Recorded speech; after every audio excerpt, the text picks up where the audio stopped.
Hello, in this video I'm going to show you how you can use visual intelligence on screenshots and images on iOS 26.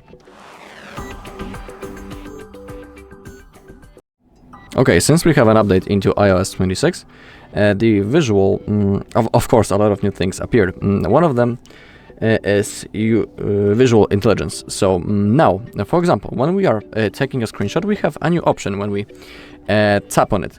So let's create a screenshot, for example, of my home screen. Take a screenshot and now tap on it, and now we have a new icon. It's the icon right in here in the corner.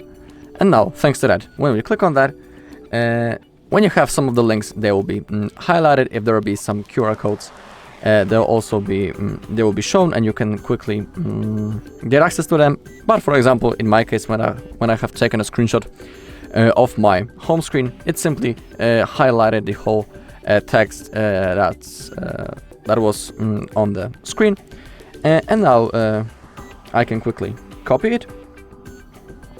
That's a pretty cool thing. Simply click on copy all.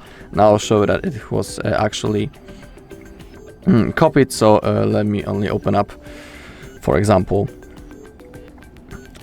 notes to show you that everything has been copied.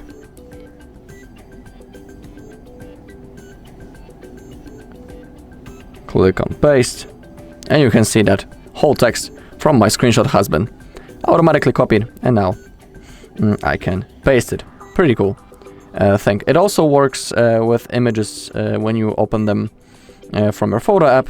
Simply open up your photos, select the photo that you want. For example, I will pick this one, and now this option is right in here. Simply click on that. It also has selected the whole text that we had on the page, on the screen. Now click on copy, and let's try to paste it once again into notes. Maybe let's do it right in here. Let's hold, click on paste, and also, as you can see, every whole text has been successfully copied and pasted, of course. Alright, and that's all in this video. Thank you all for watching. If you found this video helpful, please leave a like, comment, and subscribe.